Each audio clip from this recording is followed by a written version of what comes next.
If any one of the 11 features those legendary cars had is present in a vehicle today, you would immediately get fined, and it could even get worse than that. The strangest part is that in that era, these very features were accepted and marketed as what made Mercedes safe. When you think about it today, this irony is truly astonishing. The reason is that the engineer of that period was doing the best they could. There is no doubt about that. But the concept of the best gets redefined every decade. Today I will talk about exactly 11 strange classic Mercedes features that are now illegal. These items are actually a little dangerous. By the end of the video, you will have learned why these features are illegal today. On this channel, there are videos that classic car and Mercedes-Benz enthusiasts will admire. If you are also a retro car or Mercedes-Benz fan, if you subscribe to the channel and turn on notifications, you can stay informed about the videos I have prepared about classic Mercedes cars. If you are ready, let's begin. First item, accessory rails protruding from the rear window. This is a somewhat niche item, but in some Mercedes station wagon models from the 1970s and 1980s, metal roof rails running over the rear glass were standard equipment. Metal profiles extending to the roof, jutting outward with sharp corners. Families going on vacation with that car would load belongings that did not fit in the trunk into boxes strapped to these rails, and it was seen as a practical and stylish solution for the era. In fact, at that time, these rails were considered beyond perfect in an accessory catalog. These vehicles were promoted with the slogan, "Carry more, stop less." But when the car rolled over or tipped onto its side, those outward protruding metal rails turned into literal hooks, stopping or scattering everything that slid across the car. Today, these types of accessories are subject to the aerodynamic and crash standards that are mandatory for every part fitted to the outside of a vehicle. The rail corners must be rounded, must retract under a certain force, or must undergo deformation. Today, it is impossible to bring them to market without a valid certification document. Second item, chrome door handles. The Mercedes W108, W114, W115, the fairy tale of that era, door handles jutting outward, chrome-plated, like sculptures. The chrome handle gleaming in the sunlight made you feel like you were truly getting into a royal carriage. Even watching the Mercedes W108 gleaming in the garage in the morning light was an experience in itself. The cool touch of metal on your hand when you first grabbed that door handle, that click sound, the weight of the door closing. These were not just automobiles, they were the legends of an era. Today you can drive those cars into Germany or England, but you cannot see this design on a newly produced vehicle because new vehicles have pedestrian crash standards. Today in Europe, outward protruding metal door handles are completely illegal. The reason is that when a cyclist or pedestrian hits that door, the outward jutting metal handle hooks them, pulls them, and draws them underneath. It could cause damage directly to the hip and groin area, leading to serious internal organ injury. That is why the door handles on vehicles in the market today are either integrated flush surface designs or completely recessed. Although chrome handles were a luxury in that era, today they are considered a liability. Third item, the rigid metal dashboard. The dashboard in Mercedes designs of the 1950s and 1960s resembled a bank vault. Aluminum cladding, shiny metal, hard angles, that spectacular instrument panel, reminiscent of a musical instrument, was designed under the influence of Italian industrial design and left people in awe. But the truth of the matter is that in a minor collision, the head would hit that dashboard first. Think about it. The shiny metal frame surrounding the speedometer, the tachometer, the fuel gauge. The very first surface to make contact in a collision is exactly that. In that era, the phrase "head struck the dashboard" was constantly heard in accident reports after crashes. It was as if the dashboard was seen as an obstacle, and in reality, it truly was one. Today, there are mandatory energy-absorbing material standards for dashboards. When a certain force is applied to the dashboard, it must collapse inward. At the moment of a crash, when the head strikes the dashboard must slow that momentum within fractions of a second. Performing this test on those steel-clad surfaces was impossible. So from both an aesthetic and a legal standpoint, it cannot be brought to market today. Fourth item, the single front axle suspension design. The front suspension of classic Mercedes cars rested on a single steel arm. When the left wheel went into a pothole, this transferred to the right wheel as well. On a straight road, this caused no difference whatsoever. In fact, that smooth and solid ride feel was the signature of Mercedes. But when you headed out of the city on rough roads, that single arm became useless, especially when taking corners on wet ground. Deviations occurred. The reason was not the brakes, but the design of the suspension. Even if the driver turned the steering wheel, the front wheels would seemingly make their own decision and turn in a different direction. Today, it is a legal requirement for each wheel to have its own independent movement, and these movements must be isolated from one another. This way, in the event of a one-sided crash, control of the car is not completely lost. Fifth item, window edge frames. When you look at the steel frame strips surrounding the windows in classic Mercedes cars, you can see that they formed very sharp joins. Back then, these frames were a symbol of durability, watertightness, and quality craftsmanship. When you stepped out of the car in the rain, the touch of that chrome channel against your finger was a luxurious quality. But when an arm was extended out of a window and a side collision occurred, those sharp steel channels worked exactly like a razor blade. Modern car window edge profiles are required to meet a certain standard of corner roundness and flexibility.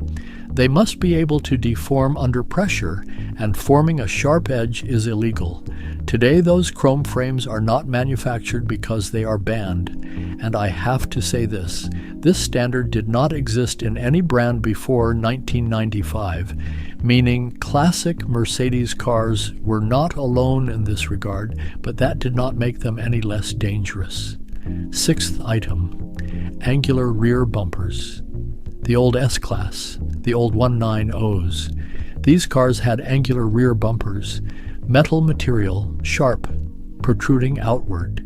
And those sharp corners were seen as a design marvel worldwide. Praise was heaped upon them in automotive magazines of the 1970s, with phrases like sharp lines, powerful stance.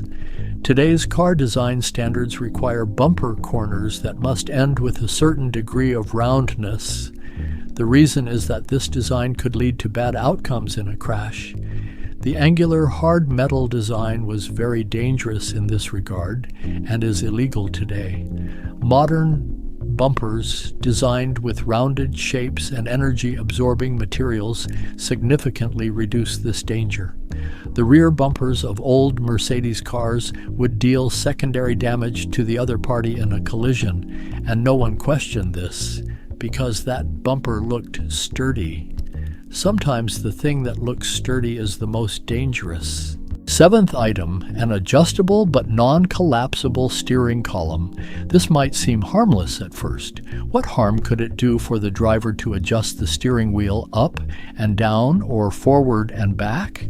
It is a comfort feature. This is exactly what Mercedes' steering column design was like in the 1960s and 1970s. A rigid steel shaft fixed behind the dashboard with no folding or energy-absorbing mechanism whatsoever, only adjustable, meaning the driver pulls it, to the desired height and locks it in place. In a frontal collision, the engine block would shift rearward. This shift would push the steering column directly into the driver's chest. That beautiful chrome-framed, thin-spoked steering wheel would instantly transform into a rigid steel spike moving toward the rib cage. No softening, no folding, just metal and body. When American researchers examined crash statistics in the late 1960s, there was a single pattern that emerged. Most of the injuries drivers sustained in crashes came from the chest and abdominal area, and this was caused by the steering column. In 1968, it became a legal requirement for vehicles in America to have collapsible steering columns. In Europe, it became mandatory near the end of the 1970s. During those few years in between, Mercedes was still bringing some models to market with a rigid shaft, a steel rod that drove into the chest exactly like a splinter. It increased the severity of injuries in hundreds of crashes. That is why today it is not legally permitted to manufacture a car with a rigid, merely adjustable steering column that has no energy-absorbing mechanism. 8th item, models with no mirrors. You probably did not know that external mirrors were not standard in the first Mercedes cars. As it was, on the driver's side, the left door mirror was either not present at all or was a paid optional extra. Until the 1960s, in some market segments, an external mirror was accepted only as an advantage for racing cars. They thought that a street car driver could simply turn around and look back when needed, meaning they did not need a mirror. This sounds incredible, but it carried some meaning given the traffic density and speed understanding of that time. Vehicles traveled on city roads between 40 and 50 kilometers per hour. Streets were wide, and there were almost no cyclists. But as traffic became denser and vehicles started going faster, that turn and look logic began causing accidents. Today, the European Union's vehicle type approval directives make it mandatory for every car to have 2 external mirrors. These mirrors must provide a field of vision at certain angles, and they must also be able to fold or deform in the event of a crash. You cannot enter European traffic in a car with no mirrors at all. This might be seen as a small detail, but it was a critically important deficiency. 9th item, the absence of a seatbelt on the passenger side. Now this might come as a bit of a surprise because everyone thinks Mercedes is the brand that adopted safety very early on, and that is actually true. But in that era, having a seatbelt in the passenger seat was not accepted as standard. On the driver's side, there was perhaps a lap belt, but on the passenger side there was nothing at all. Even more interesting, in that era, people believed that belting a passenger in would kill them. The reason being that if a person is belted in after a collision, they cannot escape from the vehicle. There were even insurance companies that did not recommend wearing a seatbelt. This is a fact. People believed this so strongly that even engineers had difficulty proving the benefit of the system. Mercedes launched a revolution in 1958 with Niels Bohlin, who invented the 3-point belt, but the models that came before this revolution were designed as if to launch the passenger into the air. Today it is considered illegal in Europe to put any car on the market without a seatbelt. 10th item, the plastic steering wheel center. The center of the classic Mercedes steering wheel was made from hard plastic or metal-clad material. It remained fixed, with no deformation whatsoever. The Mercedes star at that center sat directly in front of your eyes when you held the wheel in your hands, and it was a detail that filled you with pride. But in a collision, the driver's head or chest would land exactly on that point. In a single collision, there was not even 1 centimeter of cushioning between the forehead or nose and that center.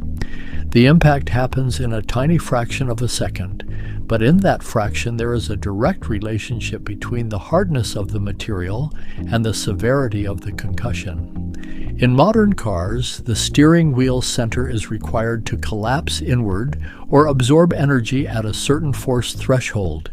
It must mandatorily contain an airbag, and when the airbag deploys, the structure of the center must open in a controlled manner rather than shattering. It is impossible for the plastic center found in vehicles of that era to pass these tests. And let me say this, that hard plastic center without an airbag was like a hard disk striking the head in a collision. 11th item, and finally, non-rotating front seats. If you rode in a Mercedes in the 1960s and 70s, you would have noticed that the driver's seat had practically turned to stone. Cream-colored plastic, wired electric buttons, chrome on everything. Yes, it was beautiful, but that seat was a completely fixed block. At that time, a seat that did not move was a mark of quality, proof of solidity, freedom from vibration, and German engineering. During showroom presentations to customers, the fact that the seat did not budge was highlighted as a feature. But what German engineers learned over the years was how seat design distributes energy in a collision. Today, it is a legal requirement for front seats to be able to retract and pivot at a certain force, maintaining the distance between the head and the steering wheel. Mercedes cars produced in that era cannot pass this test because they had rigid, immovable, hard seats. Even in a minor collision, the driver's head could strike directly into the steering wheel. A Mercedes produced today with the same design could not enter the European market. Now wait a moment. When you look at all of these items, what do you see? Saying that Mercedes is a bad brand because of what it did is completely wrong. The engineering knowledge of that era produced such designs because it was not aware of these kinds of dangers. These cars were built in those times with the highest craftsmanship, the best of intentions, and the most expensive materials. No engineer, when designing a car, ever let the thought of harming people even cross their mind. They simply did not have the knowledge. Every ban, every regulation, every requirement was written not in a laboratory, but at the scene of an accident. Unpleasant events arose because of these kinds of features, and on those days engineers gathered around a table and developed new designs and safety systems so that these kinds of events would never be repeated. That is why today, every time you sit down in the driver's seat, a great many different mandatory safety systems are there to greet you. Behind every one of them there is an incident. Behind every one of them there is a human being. And while you admire the magnificent metal of a classic Mercedes, there is one more thing you can be grateful for at the same time. You are not sitting inside one. We have reached the end of the video. If you said, "I didn't know this" while watching this video, like and subscribe, because I share this kind of content twice a week. You can let me know in the comments which of these 11 features surprised you the most. I am curious.